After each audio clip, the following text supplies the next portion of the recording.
اذا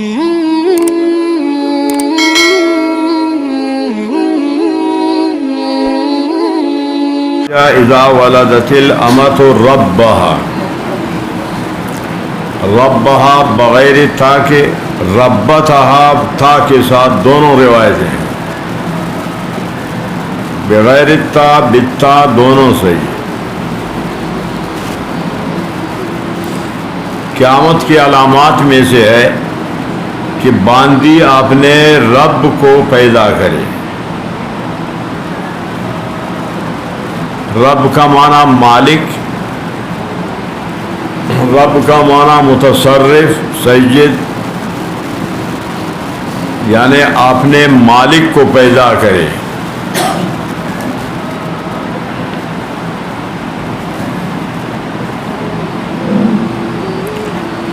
کہ جو بچہ پیدا ہوتا ہے باندی سے، وہی بچہ اسی باندی کا مالک بنے گا، کیونکہ یہ بچہ اپنے باپ کا وارث ہے۔ تو جس طرح کہ اس کا باپ باندی کا وارث، اسی طرح یہ بیٹا بھی اس کا وارث بنے گا۔ اس اعتبار سے کہا اس کو رب۔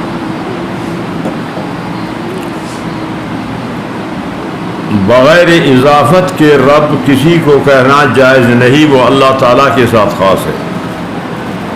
اضافت کے ساتھ پھر غیر کے لیے بھی استعمال ہوتا ہے، رب الدار، رب المال۔ تو ربها یہاں بھی رب اضافت کے ساتھ ہے، آ کی طرف یہ مضاف ہے، آ راجع ہے امت کی طرف۔ ایک توجیہ یہ ہے۔ دوسری توجیہ کہ یہ بیٹا بادشاہ بن جائے گا، تو جیسے کہ دوسرے لوگ اس کے رعیت ہیں تو اس کی ماں یہ بھی اس کی رعیت بن جائے گی۔ اس وجہ سے کہا کہ وہ اپنے رب کو پیدا کرے گا۔ جیسے کہ بادشاہ کے دوسرے لوگ رعیت ہے تو ماں بھی ان کے رعیت میں سے ہوگی، اس وجہ سے رب کا۔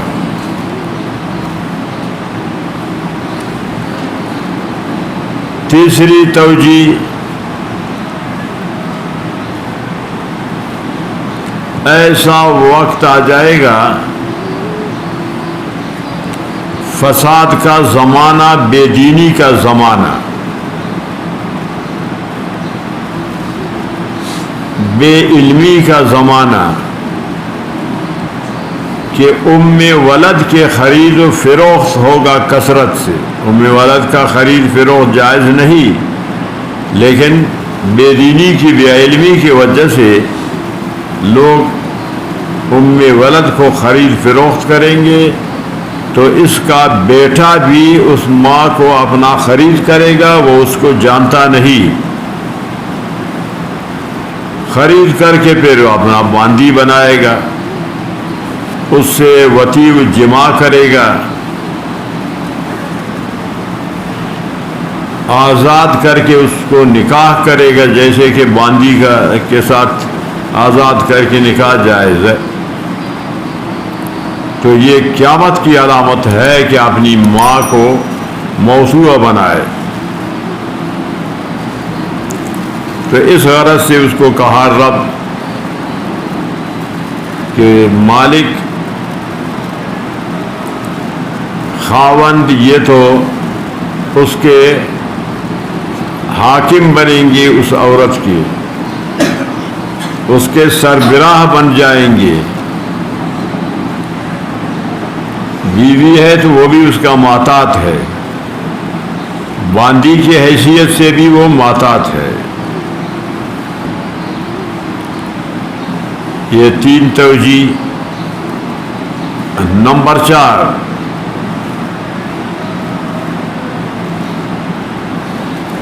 حقوق الوالدین، اولاد نافرمان بنیں گے، ماں باپ کے ساتھ وہی رویہ اختیار کریں گے کہ جیسے کہ مالک آپ نے غلام و باندیوں کے ساتھ، جیسے کہ نوکر کے ساتھ جو سلوک ہوتا ہے وہ بھی ماں باپ کے ساتھ وہی سلوک کریں گے، تو یہ بھی قیامت کی علامت ہے کہ اولاد ماں باپ کے نافرمان بن جائے، ماں باپ کو نوکر و خادم سمجھ کر کے اس سے خدمت لے لے۔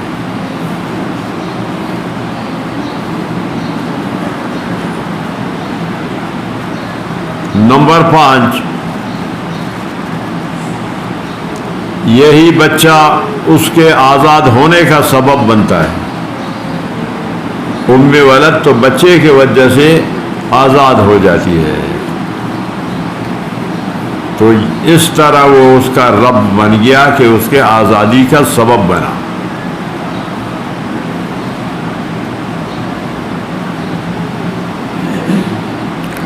نمبر 6،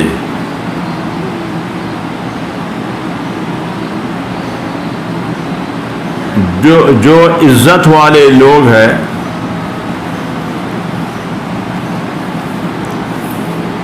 بڑے لوگ ہیں،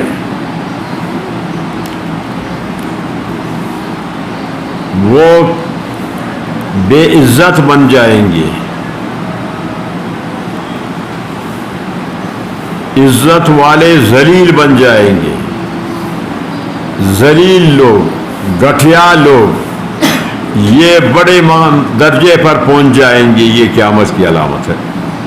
ایک ادنا ہے، گٹھیا ہے، وہ صاحب منصب بن جائے گا، بڑا بن جائے گا، تو یہ قیامت کی علامات میں سے کہ عزیز ذلیل بن جائے اور ذلیل عزیز بن جائے، گٹھیا اعلیٰ بن جائے اور اعلیٰ گٹھیا بن جائے، تو یہ بھی قیامت کی علامت ہے۔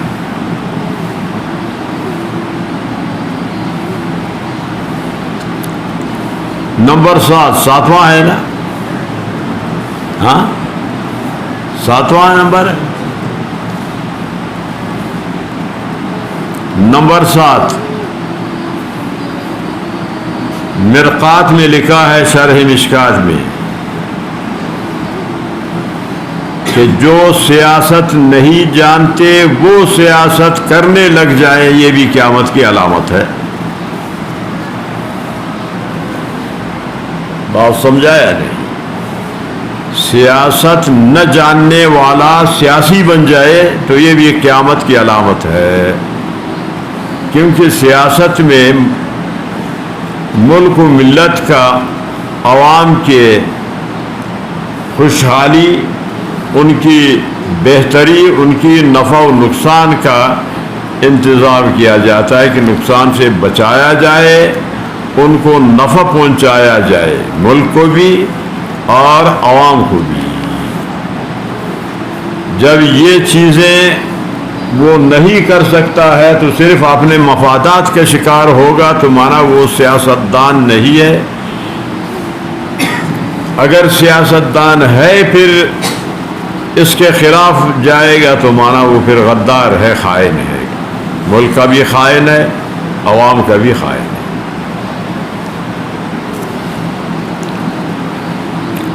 تو اس جملہ کے یہ توجیحات آپ کے سامنے کی گئی، ان میں سے کچھ صورتیں قیامت کی علامت، کچھ نہیں بنتی۔ ان توجیحات میں سے کچھ ایسے ہیں کہ وہ قیامت کی علامت ہے اور کچھ قیامت کی علامت نہیں۔ کہ باندی پیدا کرے اپنے مالک کو، یہ قیامت کی علامت ہے۔ کہ اولاد کو پیدا کرے وہ اولاد نافرمان ہو، یا ام ولد کی خرید و فروخت شروع ہو، یہ بھی قیامت کی علامت ہے کہ یہ ناجائز عمل ہے، شرعاً غیر شرعی عمل ہے۔ ایک تو یہ ہے قیامت کی علامات میں سے ایک علامت، وَإِذَا تَطَاوَلَ، تطاول بمانا تفاخر. رعاة الابل اونٹ چرانے والے جو اونٹ چراتے ہیں دیہاتوں میں رہتے ہیں وہ بلڈنگ بنگلوں کے مالک بن جائیں تو یہی قیامت کی علامت ہے. سمجھا گیا نا؟ جو غریب لوگ ہیں دیہاتی لوگ ہیں خانہ بدوش ہے مالدار خیمہ میں رہنے والے بنگلے کے مالک بن جائے یہ تو اس زمانے میں بہت ہے. اذا تطاولا جب فخر کر کے رعات اونٹ چرانے والے بوہم کالے اونٹ سرخ اونٹ عربوں کو پسند ہے پسندیدہ ہے کالا ناپسند ہے. اونٹ چرانے والے وہ بھی کالے اونٹ. تطاول فی البنیان اس طرح لگاؤ کہ وہ فخر کر کے بنیان بنگلوں میں رہتے ہیں یہ بھی قیامت کی علامت ہے. تو یہ تو آج کل بالکل بہت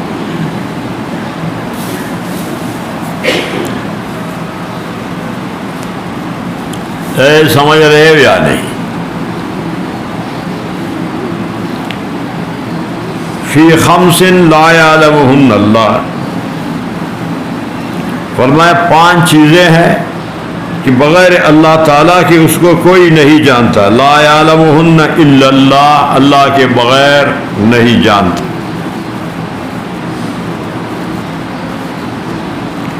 ثم تلا پھر نبی علیہ السلام نے یہ آیات تلاوت کی. ان اللہ عنده علم الساعہ قیامت کے وقت کے کب قیامت قائم ہوگی اللہ تعالیٰ کے بغیر اس کو کوئی نہیں جانتا. نہ کوئی نبی جانتا ہے نہ کوئی اس کو ملک مقرب جانتا ہے بغیر اللہ تعالیٰ ہی صرف جانتے ہیں. یہ راز صرف اللہ کے یہاں محفوظ ہے. ساعت پر تو تفصیل سے بات ہو گئی.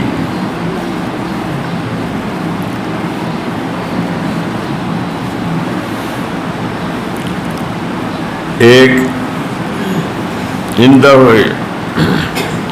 علم الساعہ. آگے کیا ہے آیات؟ سورہ لقمان کی یہ 5 سورہ لقمان میں یہ 5 چیزیں ہیں. کیا ہے آگے؟ کھولو قرآن کریم کو کھولو.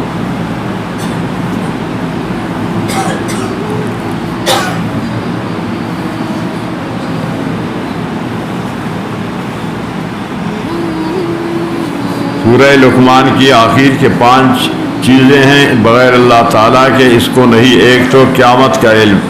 ایک نمبر 2 سورہ لقمان کو لقمان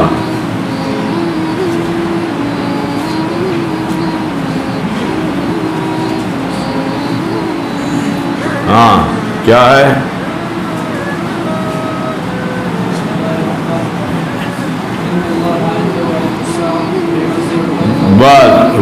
وَيُنَزِّلُ الْغَيْثَ. نمبر 2 کہ کب بارش برسے گی اس کو بھی اللہ تعالیٰ کے بغیر کوئی نہیں جانتا. اگر جو یہ محکم موسمیات والے جو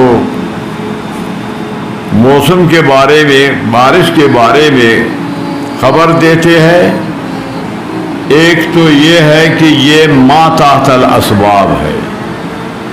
ما فوق اللہ تعالیٰ بغیر اسباب کے ما فوق الاسباب اللہ تعالیٰ ہر چیز کو جانتا ہے. یہ اسباب سے پھر بھی ان کا جو خبر ہے وہ یقینی نہیں ہے. کبھی وہ بات سچی نکلتی ہے کبھی جھوٹی. کہ بارش کب محکم موسمیات والے بعض اوقات بتاتے ہیں لیکن وہ بھی صحیح نہیں نکلتا یقینی نہیں ہے. 2 نمبر 3 وَيَعْلَمُ مَا فِي الْأَرْحَامِ کہ ماں کے پیٹ میں کیا ہے بغیر اللہ تعالیٰ کے اس کو کوئی نہیں جانتا۔ اگر ڈاکٹر لوگ اسباب کے لحاظ سے بتاتے ہیں تو اسباب کے تحت ہے، بغیر اسباب کے نہیں۔ اللہ تعالیٰ بغیر اسباب کے ہر چیز کو جانتا ہے، اور پھر بھی ان کا یہ اسباب کے ساتھ بتانا بھی یقینی نہیں ہے۔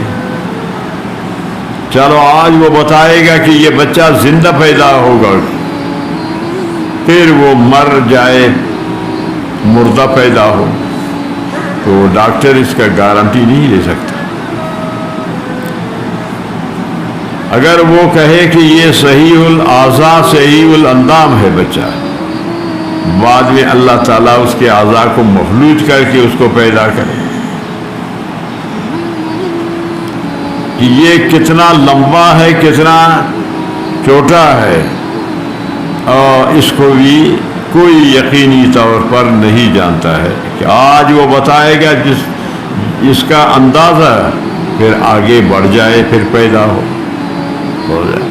تو یقینی طور پر اللہ کے بغیر کوئی نہیں جانتا کہ یہ پیٹ میں بچہ ہے، بچی ہے، زندہ ہے، مردہ ہے، تو یقینی طور پر صرف اللہ جانتا ہے۔ یہ تین، ہاں، وما تدری نفس ماذا تکسب غدا، کوئی بھی نہیں جانتا کہ آنے والا کل مجھے کیا حاصل ہوگا،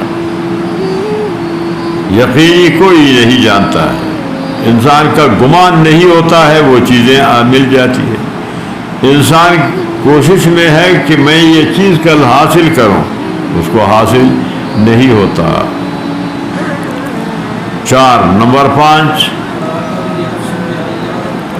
ہاں یہ بھی کوئی نہیں جانتا کہ کس زمین میں میری موت واقع ہوگی، کہ میں کب مر جاؤں گا، کہاں مر جاؤں گا، کہاں دفن ہو جاؤں گا، یہ بھی اللہ کے سوا کوئی نہیں جانتا ہے۔ بات سمجھ میں آ گیا یا نہیں؟ جہاں اس کا روح کو قبض ہونا ہے، کوئی نہ بھی کوئی اس کو کام پیش آتا ہے، وہ وہیں پہنچ جاتا ہے، ادھر اس کا روح قبض ہوتا ہے جو لکھا ہے۔ اور جو مٹی نطفہ کے بننے کے وقت اس نطفہ میں جو مٹی ملایا جاتا ہے، اسی زمین میں جا کر کے وہ دفن ہوگا، خواہ پیدائش اس کا اور کسی علاقہ میں ہو، بود باش رہائش اور علاقہ میں ہو، لیکن مرے گا، مرنے کے جہاں دفن ہونا ہے وہیں وہ جا کر دفن ہوگا۔ بہت سے ایسے واقعات ہیں کہ پیدا کون سے علاقے میں ہوا، دفن کہاں ہو گیا۔ تو یہ 5 چیزیں اللہ تعالیٰ کے بغیر کوئی نہیں جانتا، ان میں سے علم قیامت ہے جو یہاں ذکر کیا۔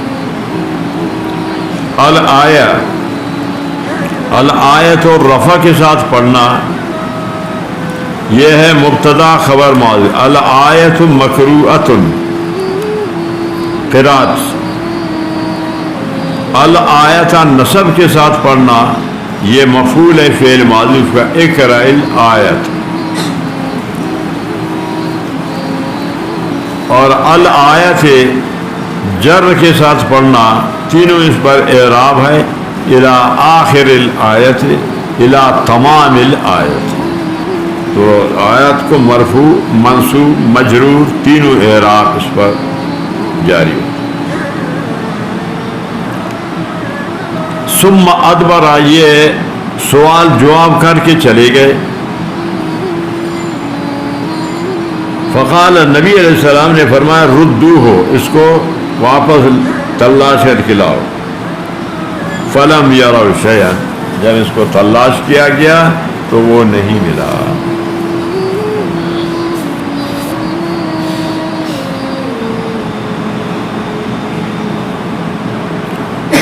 فقال ھذا جبریل، نبی علیہ السلام نے فرمایا کہ یہ جبریل تھا، جاء يعلم الناس دینہم، دین سکھانے کے لیے یہ آئے تھے، آپ لوگوں کو آپ کا دین سکھایا۔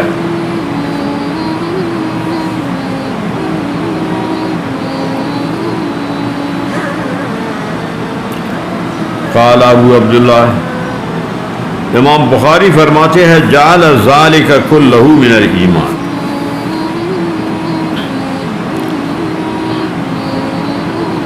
ایمان، اسلام، احسان، یہ سب کو سمجھا نا، ایمان کے شعبے قرار دیا۔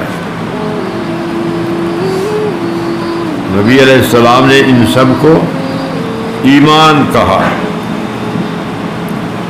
ایمان میں من تبعیضیہ یا بیانیہ دونوں احتمال ہے اس من میں۔ تبعیضیہ معنی یہ ہے کہ یہ ایمان کے شعبوں میں سے، اجزاء میں سے یہ شعبے ہیں جز، اور من کو بیانیہ اگر بنایا جائے تو معنی ہے کہ اسلام، احسان وغیرہ ان سب کا مبدا ایمان ہے۔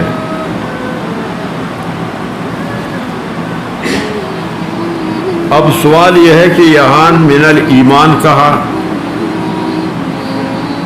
پہلے کیا کہا؟ فجعل ذلک کلہ دینا، گزرانا پہلے، ادھر دین کہا، یہاں ایمان کہا۔